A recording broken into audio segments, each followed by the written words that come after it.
Empresas Polar presenta Venezuela, un solo color.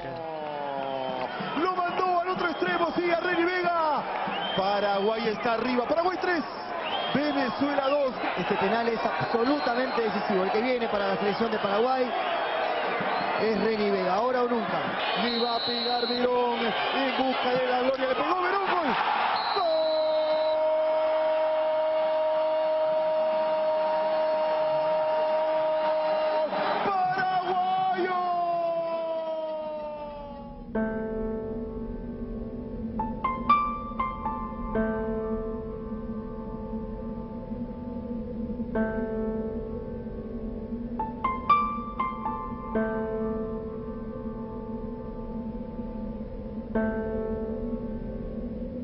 Me siento triste porque yo vine aquí a ver a Venezuela ganar y de repente verlo perder por un penal. Penal no es ganar, pana. Recuerdo que se me produjo un vacío y fue como un minuto de blackout de, bueno, ¿qué pasó aquí? ¿Cómo explicamos ahora al país esto? Yo crecí llorando, pero de la rabia, por no decir otra cosa, de las goleadas que nos metían. Pero los niños que estudiaban conmigo ni sabían que había vino tinto. Bueno, ¿qué vamos a hacer? Hoy perdemos, mañana ganamos. Y el fútbol es así, el fútbol también te da revancha y es para adelante y más nada.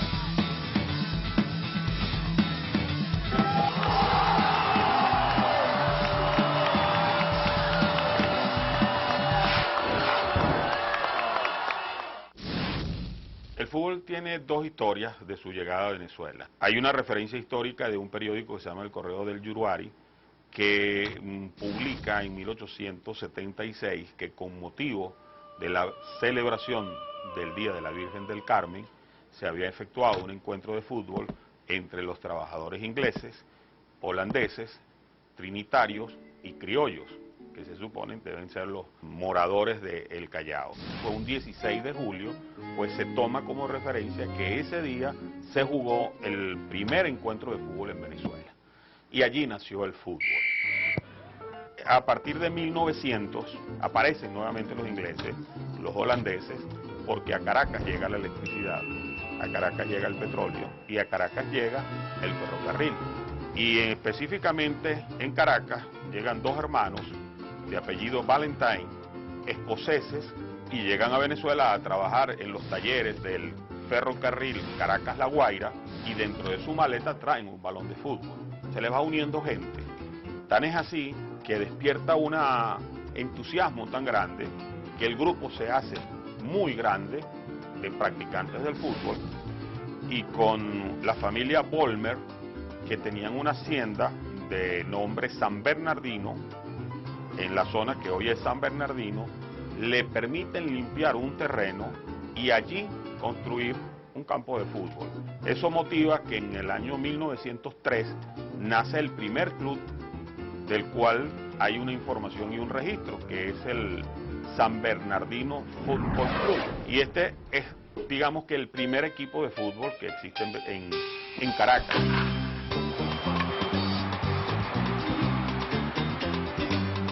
Antes del 41, y eso lo han dicho varias personas y periodistas de mayor trayectoria, porque quizás cubren más deportes y tal, señalan que antes del 41 Venezuela era un país de fútbol. La selección no tenía identidad para el público común venezolano. Un público venezolano que, como todos sabemos, se acostumbra es al ganador, juega a ganar. A niveles de resultados, sí, el béisbol había sido muchísimo más importante, o por lo menos más fructífero. Primero que el béisbol en el año 41 gana un campeonato del mundo. Bajaron miles de personas a La Guaira a recibirlos. El fútbol quedó liquidado. Pasó a ser un deporte de ahí, unos que juegan. Una de las razones es simplemente porque se organizaron mejor en el momento que tenían que organizarse, ¿no? Venezuela es un país netamente beisbolero, pero en estos momentos te puedo decir que el nivel del fútbol ha ido creciendo y se puede equiparar un pelo al béisbol y supera, creo que en expectativas al básquet. Honestamente yo considero que hay más jugadores de fútbol que de béisbol en Venezuela. Si a ver vamos, los que se colocan la camiseta de la Vinotinto son los magallaneros, los tigreros, los cardenaleros, los de los Leones del Caracas.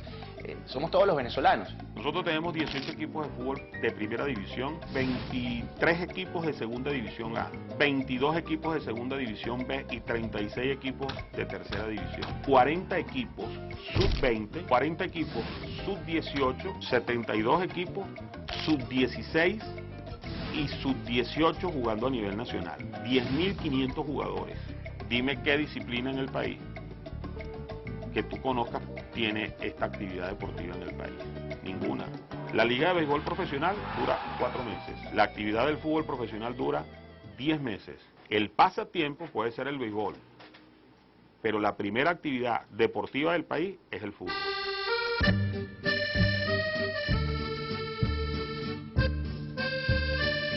Debemos recordar que Caracas recibe el grueso de la gran emigración italiana, española y portuguesa, la que viene de las guerras civiles de España, la que viene huyendo de la hambruna y la desolación que dejó la Segunda Guerra Mundial, que se vienen a Venezuela, y que la gran mayoría llega a una capital como Caracas, que los recibe, los acoge, les da trabajo, y ¿qué hacen? Equipos de colonia, Deportivo Italia, Deportivo Galicia, Canarias, Portugués. El Deportivo Vasco, el Dos Caminos. Eran equipos formados por extranjeros y que estaban hechos precisamente en función de la colonia a la que representaban. No buscaban una identificación con la ciudad. Inclusive los equipos del interior eran mandados por, o sea, los directivos eran de ascendencia europea casi todos.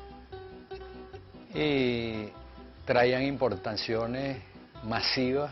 Un equipo venezolano como el Deportivo Italia traía 16 brasileños. El fútbol era visto como un deporte de extranjero. Y en el fútbol amateur era de colegio. Pero sí había muchos equipos y jugaban. Y de ahí hubo jugadores grandiosos. En 1951 en Venezuela se juegan los Juegos Bolivarianos y se construyen todos los estadios de la ciudad universitaria. Caracas se transforma, empiezan las grandes avenidas, las construcciones que habían para la época, pero sobre todo se transforma en materia deportiva. Luego en el 52 se juega el primer campeonato ya en ese estadio y hay una gran final entre el equipo de La Salle y el Loyola que lleva más de 32.000 personas a la final. Y bueno, conmociona la noche caraqueña de ese día. Estos torneos internacionales más los torneos locales van generando una expectativa dentro de la colectividad y estos equipos, estos dirigentes, con necesidad de darle otro cariz al fútbol y no decir que era aficionado, sino que era profesional, promueven una liga mayor de fútbol. Ha tenido muchos altibajos. Primero estaba la Liga Mayor de Fútbol, desaparece la liga, se creó otra liga, después llegamos de un tiempo para acá con lo que es la federación gestionando los equipos, entonces no había una estructura sólida de fondo. Había un maltrato al futbolista venezolano en cuanto a organización, no se le daba, digamos, un trato digno como futbolista profesional y que representaba a la selección nacional de Venezuela. Muchas veces, y recuerdo haber escuchado, yo siendo niño, a futbolistas, cuando salían las convocatorias, uy, me convocaron a la selección.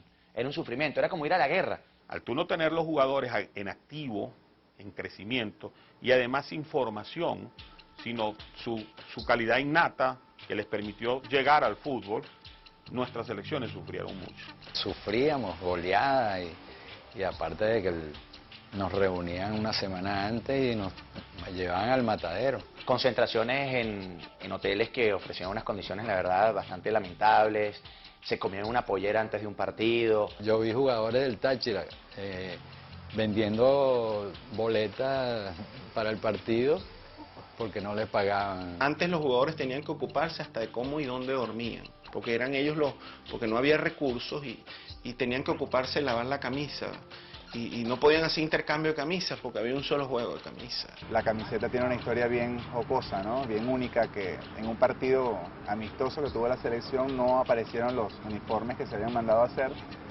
Y había unos uniformes de la Guardia Nacional de Venezuela, que eran color vino tinto, y a partir de allí empezaron a vestir de color vino tinto. Los periódicos deportivos eran 8 páginas de béisbol, 10 de caballo de carrera. Había más fotos de caballo que de nosotros. Cuando yo empecé a jugar en el año 60, tenía 15 años. Y ese llamado nada más a mí no me importaba si me pagaban. Entrenábamos 2 veces a la semana. Era como un juvenil ahorita, como un equipo amateur. Nos reunían 2 veces y íbamos a jugar partidos en el Olímpico y los italianos y los portugueses, los gallegos llenaban el estadio. Luis Mendoza, un tipo que peleó pues, en medio de un fútbol que estaba plagado de extranjeros. No había espacio para los venezolanos. Y fue un tipo que en ese ambiente logró destacar y siempre empujaba, ¿no? Siempre fui defensor del jugador venezolano y peleé por esos cupos que nos merecíamos y bueno, hasta el día de hoy siempre con esa bandera. Nosotros debutamos en la eliminatoria mundial en el 65 para el Mundial de Inglaterra 66.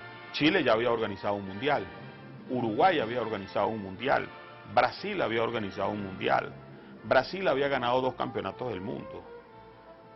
Argentina había ido a casi todos los mundiales, entonces nosotros no habíamos ido a nada. No había selección nacional verdaderamente. Entonces llegamos tarde. Fuimos los últimos en ingresar a la Copa América, de los 10 países del continente. Y fuimos los últimos en ingresar a la eliminatoria mundial. Y vamos a ser los últimos en ir a un mundial. A pesar de que jugamos un partido de fútbol en 1876, y que en 1925 fundamos la federación, nosotros tenemos 60 años de atraso en el fútbol. Nosotros cuando jugamos con Brasil en el año 69, llevamos 35.000 personas al estadio. ¿Y qué pasó? Que cuando íbamos 0-0, en el minuto 55, la gente, el público, empezó a corear Venezuela, Venezuela, Venezuela, Venezuela. Y en 10 minutos nos hicieron 5 goles. Uno atrás de otro. Chao, se acabó todo. Era, tú sabes, la filosofía del derrotado, ¿no? ¿Sabes? Y aunque esos jugadores, y te pueden dar testimonio, todos ellos salían a la cancha a ganar, oye, el sistema se los comía. Futbolistas buenos había, sin embargo no existía un trabajo real de selección nacional. Duramos, creo que 9 o 12 años pegados en el último lugar, donde si sacábamos un punto en 10 años, que era un empate, en 30 o 35 partidos por disputarse. Era una cosa, de verdad, a nivel deportivo, penoso. Perdemos 100 veces, nos volvemos a parar, ¿cuál es el problema? Al final vencemos, ¿o no? Ah, esa es la mentalidad.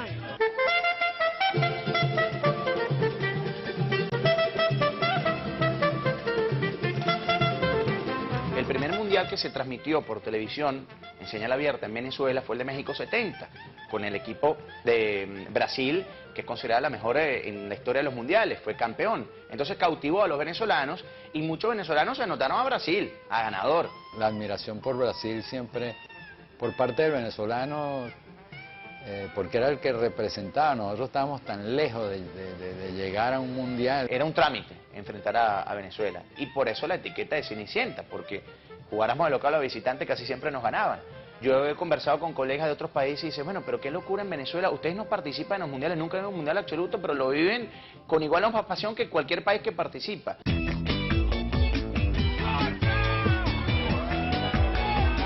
mundiales de voy a Italia. ¿Por qué? Bueno, no sé, porque tengo mucha familia italiana y por eso, pues. Aunque también le voy a Brasil. A Brasil fijo, es que el 2002 que Brasil ganó el mundial. ¿Por qué?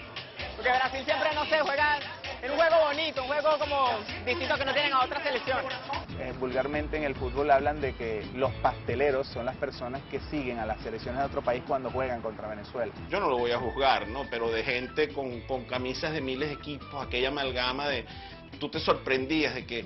Yo digo, papá, pero es que aquí en Venezuela no hay tantos alemanes. Cuando Alemania ganó el Mundial y tú veías la Mercedes llena de alemanes. No, no son alemanes, era la gente que tomaba esto como una fiesta. Pues.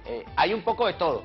Está también ese fanatismo que ha ido cada vez creciendo por el fútbol, pero como te decía hace un rato, también hay un poco de faranduleo, hay una excusa para, bueno, ¿qué hay para hoy? Hoy juega Nigeria-China, listo. Nos reunimos en tal sitio a ver el partido y hacer una parrilla, qué sé yo. O hemos sido unos arroceros del Mundial de Fútbol. Hemos visto el Mundial desde afuera, nos hemos tratado de colear con la excusa de que Brasil es nuestro vecino y ni siquiera hablan portugués, pues, lengua que tiene sus cuestiones similares, pero es otro idioma, pues. O sea, porque no nos emparentamos con, o nos tratamos de colear en la fiesta de los colombianos. Debe ser por la fama que tienen estos equipos, pues. Tienen mucha fama, lo que es Real Madrid, Barcelona ahorita, son equipos que están en la cima y pues, todo el mundo quiere ser como esos equipos, pues quiere sentirse orgulloso de una selección, de un club. Simple comodidad de apuntarte al ganador, que es un reflejo de nuestra malentendida y mal gestionada viveza criolla, ¿no? Que en el fondo lo que nos lleva es a que nos ganemos eso cuando Ronaldo dijo en su más fino portugués que por qué diantres nosotros, por qué carrizo nosotros le íbamos a Brasil, ¿no? Que acaso no teníamos nosotros un equipo, y nos dio esa bofetada, ¿no? Cuando todo el mundo aquí, incluidos medios, decían, mi Ronaldo del alma, mi Brasil, vamos Brasil, que todos contigo. Eso es vergonzoso, ¿no? Si es un acontecimiento deportivo y sociocultural, un mundial de fútbol, lo ha sido siempre, sin Venezuela, no me quiero imaginar cómo sería con la presencia de la Vinotinto.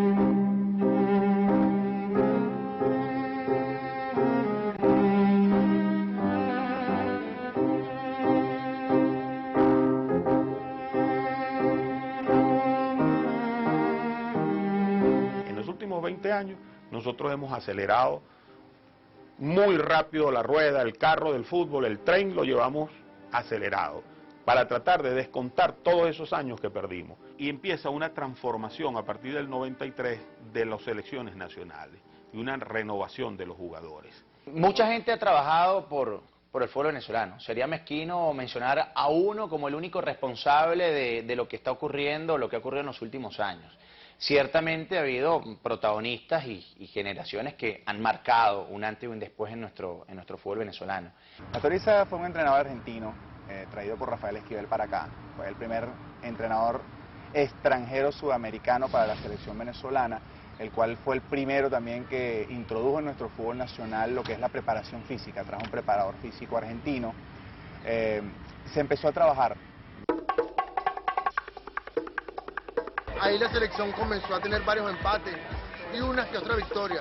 Pero el boom definitivo fue cuando tomó la rienda de la Vinotinto el doctor Richard Páez Monzón. Richard Páez sufrió muchas goleadas siendo futbolista, también conoce, y sobre todo como futbolista y como entrenador de aquellas precariedades, de aquel momento, de aquellas épocas de oscurantismo en el fútbol venezolano.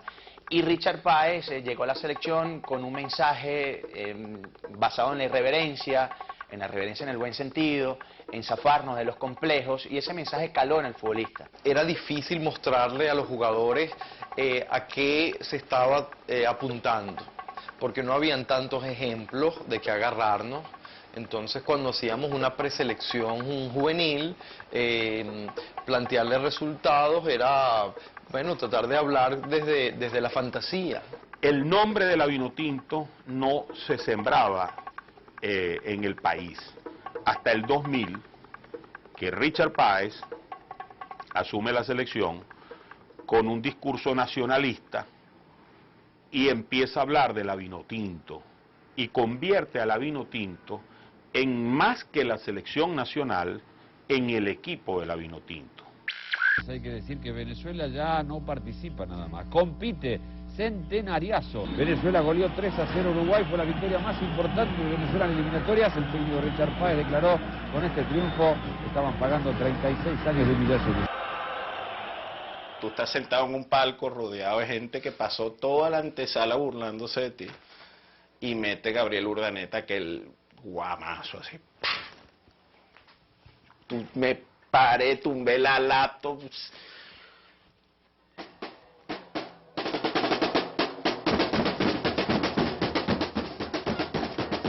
Los periodistas me preguntaban, ¿a quién le dedicas este triunfo? Se lo dediqué a esos hombres, a todos aquellos que se pusieron la camiseta nacional y que no pudimos cambiar la historia, y a quienes se la van a poner, a los futuros vinotintos.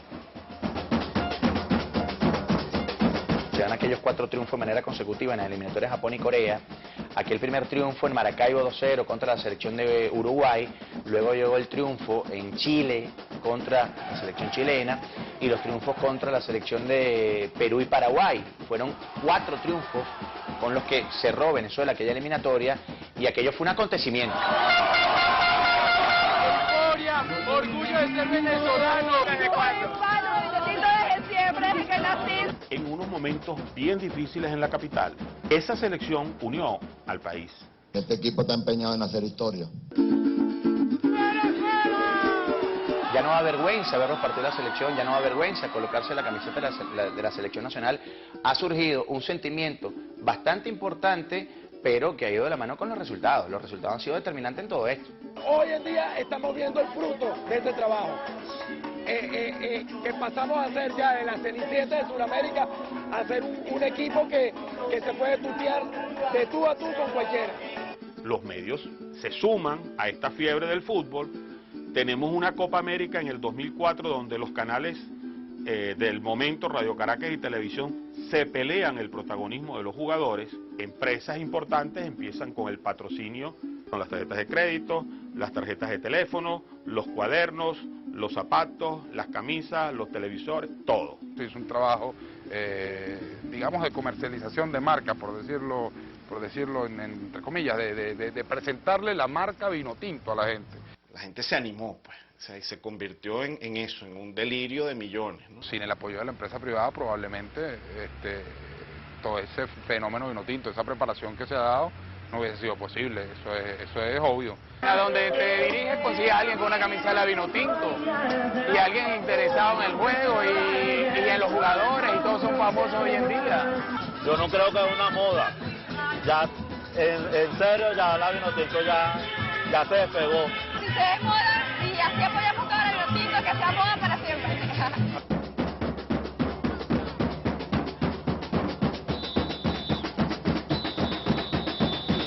César cambia un poco el discurso. Cuando uno lo analiza en sus declaraciones en el tiempo, se da cuenta que él habla de la selección nacional. No elimina el término Vinotinto, pero le empieza a decir al país, esta es tu selección nacional. Esta es la selección nacional, no es un equipo, es la selección. Él hizo el trabajo que yo considero que debe hacer cualquier técnico, cualquier persona que aspire a ser técnico de su selección nacional. Tiene que ir a los semilleros a ver y ver y ver. Y luego produce algo que a mí me parece espectacular, que fueron los módulos de trabajo a nivel de selección nacional en todas las regiones del país. Farías asumió, yo voy a llegar más lejos que Páez. Y el que venga después, Farías va a tener que decir, ahora nosotros vamos a ser, no mejores, vamos a ir más allá de donde fue César Farías, porque no se trata de ser mejor que el anterior, como que si el anterior no fuese parte del mismo proceso. Se trata de superar. En algún momento el boom de la selección vendió mucho la idea de que esto de que si tú crees que puedes, puedes. Y eso está bien, o sea, creo que el optimismo es algo muy bueno, pero también nosotros creo que como país necesitamos darnos cuenta el trabajo sostenido que tiene los logros y que es sobre el trabajo sostenido de mucha gente que tú puedes tener resultados sostenidos, por ejemplo, en el alto rendimiento deportivo. La selección ni es de Páez, ni fue de Páez, ni es de Farías, ni va a ser por siempre de Farías, ni fue de los otros que las asumieron con toda la responsabilidad, pero la selección debe ser incluso una institución. La institución de la Vinotinto, de la selección de fútbol, para que se pueda prolongar en el tiempo, ¿no? Y no se convierta en eso, en el aparato utilitario de propaganda de la persona que está de turno. Con César Farías, por suerte, se le ha podido dar continuidad a todo aquello. Se consiguió la clasificación al Mundial de Egipto, el Mundial Juvenil. Se consiguió una clasificación al Mundial Femenino Sub-17 también, eso fue en 2010. y ahora esta clasificación a las semifinales de la Copa América.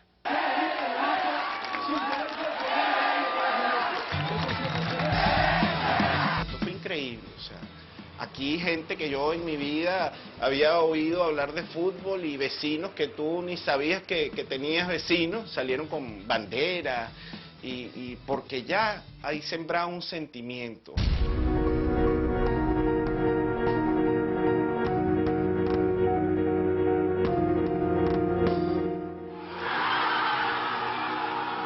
En la Copa América quedó más que claro que no somos el peor equipo de Sudamérica, que tenemos, como lo dijo el profesor, tenemos nivel de sudamericano.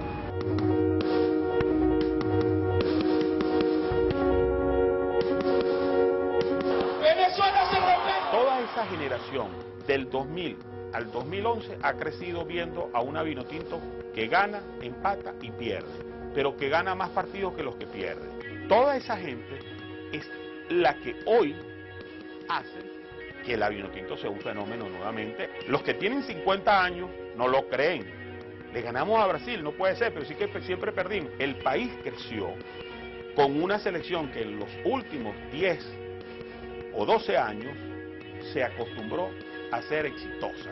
No es una cosa milagrosa. Crece la preparación, crece la confianza, ha mejorado el fútbol local, el campeonato local, y luego ha mejorado el jugador individualmente. Ahora un jugador que hemos trabajado con los juveniles recientemente ya tiene una cantidad de imágenes de a qué puede aspirar con una carrera profesional y ya está esperando ir a la selección porque desea un contrato profesional, porque se puede imaginar jugando en las mejores ligas del mundo, porque es un orgullo y un honor representar al país. El compromiso de estos jugadores y de nosotros es dar el máximo de nuestro esfuerzo, de nuestra preparación, para llegar al 2014. Sigamos soñando juntos. ¡Que viva Venezuela!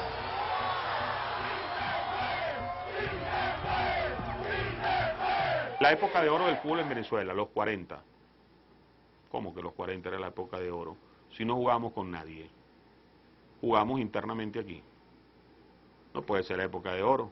La época de oro es la que estamos viviendo. Tenemos 7 estadios de primer nivel. Un partido normal mete 20.000 personas, 10, 15, 20.000 personas. Tenemos jugadores en las grandes ligas del fútbol. Los jugadores ganan fortuna.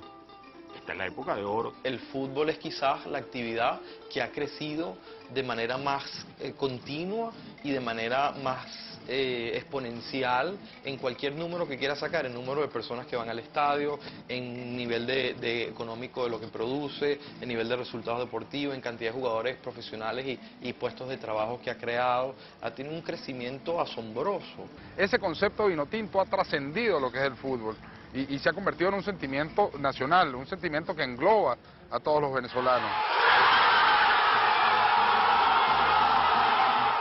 Honestamente, las lágrimas son de estar aquí sentado y ver a mis amigos gritando y ver a toda la gente unida, que pocas veces la vemos así. Sin política, sin recuerdos, sin nada. Esto es la Venezuela que todos deseamos, todos unidos, todos venezolanos. ¡Muy unidos! ¡Muy unidos! Como un solo pueblo, todos unidos con este fervor de la Vinotinto. Venezuela tiene un solo color. ¿Cómo se llama? ¿Cómo se llama?